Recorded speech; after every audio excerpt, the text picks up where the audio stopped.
Oi, gente! Oi, turma 201, tudo bom com vocês? Aqui é a Rafaela, professora de Sociologia, e na aula de hoje nós vamos fazer a revisão do capítulo 3, que se encontra na apostila de vocês a partir da página 6, tá? O tema do capítulo é Direitos para Todos. Como a gente já viu, né, já que é uma aula de revisão, esse capítulo, ele leva a gente, né, a retomar toda a caminhada histórica para a construção dos direitos e deveres da sociedade, tá? Como a gente sabe, né, atualmente a gente tem direitos de todos, direitos das mulheres, direitos dos negros, direitos das crianças, direitos dos adolescentes, do consumidor, dos idosos. A gente tem vários tipos de leis e decretos que traduzem e consolidam, né, que garantem o direito dos mais diversos setores da sociedade, tá? Esses direitos básicos de todos os cidadãos, eles devem ser garantidos pelo Estado, tá? É importante ressaltar que nem sempre foi assim. Para a sociedade ter essa cara que tem hoje, ter essa organização que a gente vive, teve que acontecer toda uma caminhada. Como, por exemplo, alguns povos da antiguidade, como os babilônios, tinham o Código de Hammurabi, que é do século 18 a.C.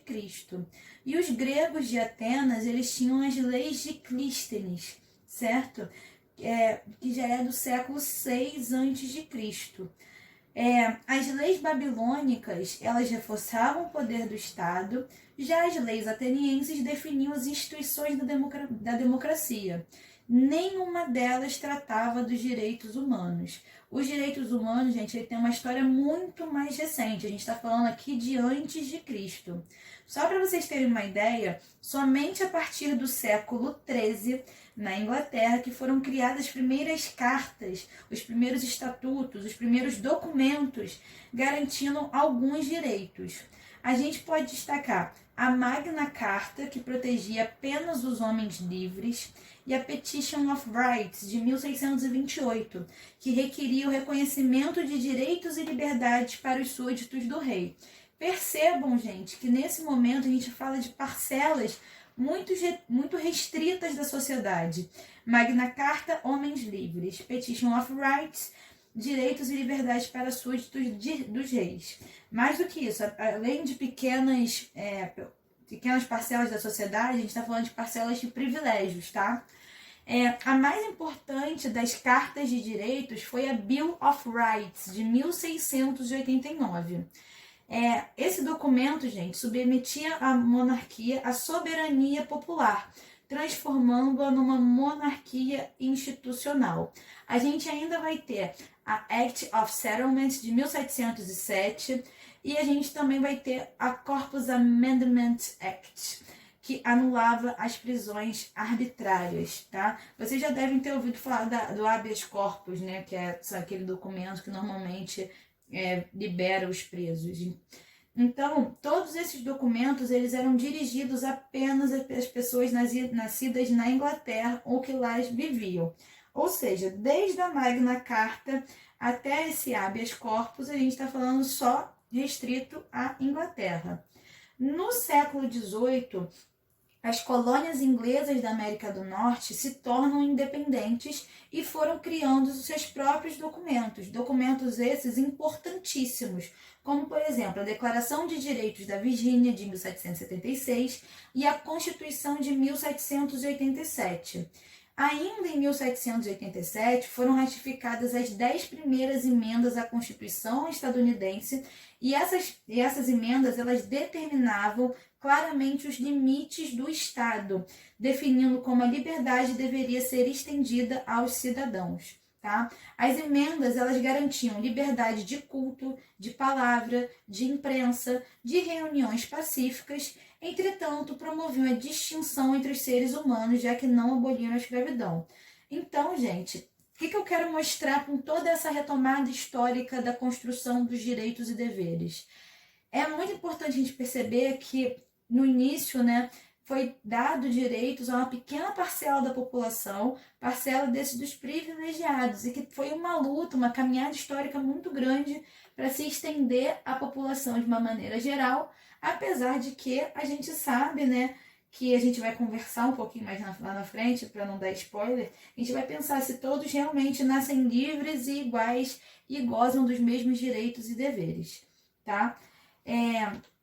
Já no segundo item do capítulo, a gente pensa nesse direitos para todos. A Revolução Francesa de 1789, ela traz a ideia dos direitos baseados na liberdade, igualdade e fraternidade, e passam a ser entendidos como universais. Para vocês terem uma ideia, esses direitos expressos na Declaração de Direitos do Homem e do Cidadão, que foi aprovado pela Assembleia Nacional Francesa, elas não se estendiam às mulheres. Em 1791, um dramaturgo francês propôs uma declaração dos direitos da mulher e adivinha qual foi o destino dele? Morreu na guilhotina, tá? A Revolução Francesa e a independência dos Estados Unidos são a base da Declaração Universal dos Direitos Humanos da Organização das Nações Unidas, ou seja, da ONU, que foi criada apenas em 1948, ou seja, ela é bastante recente.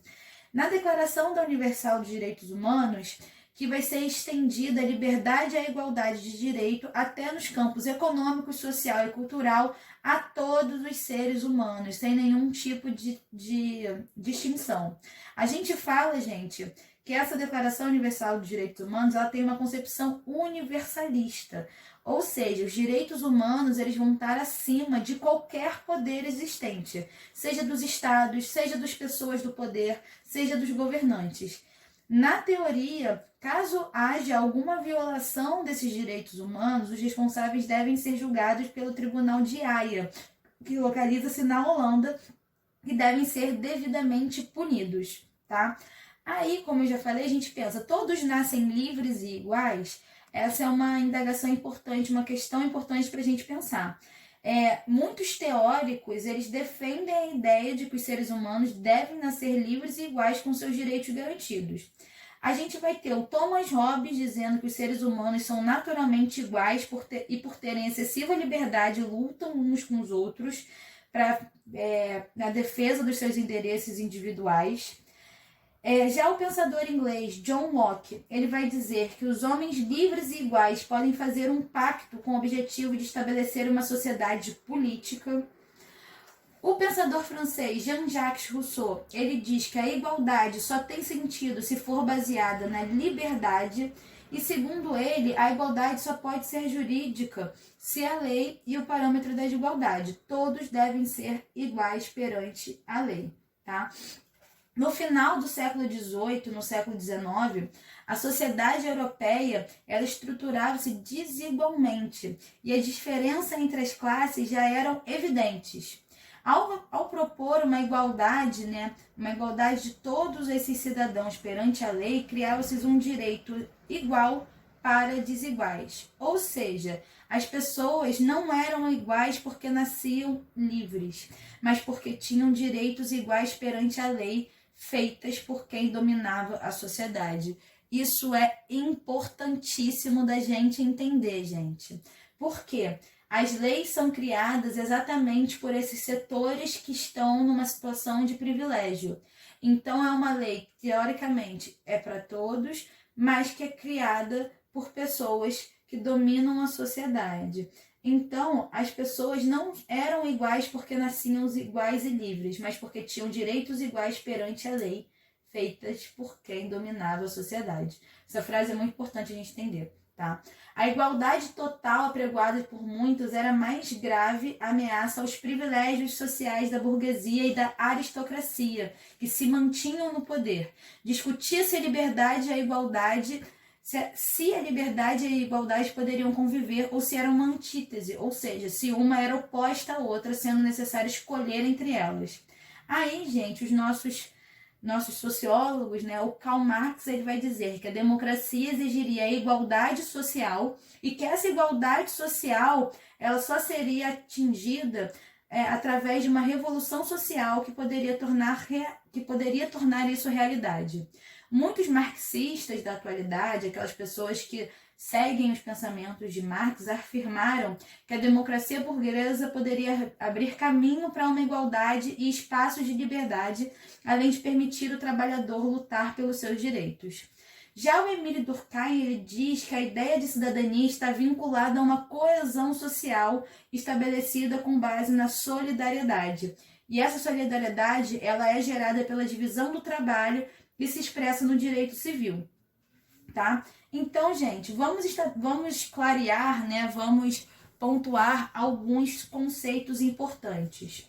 O socialismo, ele é uma doutrina política e econômica surgida no final do século XVIII e que se caracteriza por uma ideia de transformação da sociedade através da distribuição equilibrada de rendas e propriedades, diminuindo a distância de ricos e pobres. Já o socialismo marxista, ou só marxismo, ele vai ser uma corrente ideológica que vai ser desenvolvida pelo Karl Marx e pelo Friedrich Engels, e vai ter a finalidade de acabar com a luta de classes existentes no regime capitalista. No marxismo, eles querem criar uma classe única social, que seria a classe dos trabalhadores.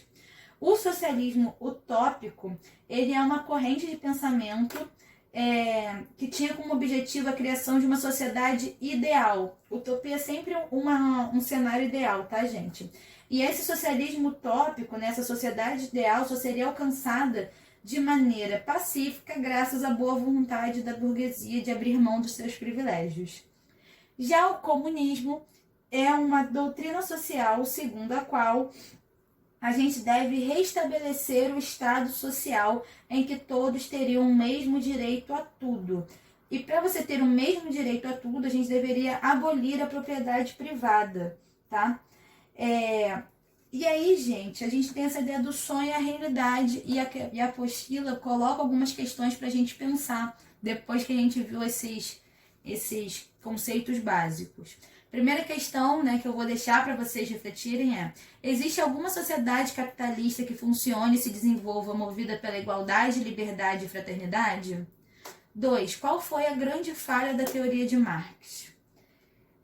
Para respondermos, a gente precisa entender que as pessoas, né, elas podem ser iguais ao nascer, mas ao longo da vida elas vão ter decisões diferentes, elas vão ter responsabilidades diferentes e isso vai influenciar o modo delas de agir, tá bom? Então, pessoal, nós estamos encerrando a nossa revisão dos conteúdos do capítulo 3. E como vocês já sabem, nós vamos ter a nossa atividade devolutiva número 4, referente aos assuntos do capítulo 3. O que eu quero que vocês façam? Vocês devem fazer o nosso bom e velho amigo resumo do capítulo 3, certo? Não esqueçam, pessoal, de colocar nenhum dos conteúdos vistos ao longo do capítulo. O resumo é uma ferramenta muito importante, de grande valor, para facilitar o estudo de vocês. Então, caprichem, tá bom? A gente fica por aqui. Um beijo, se cuidem e até a próxima. Tchau, tchau!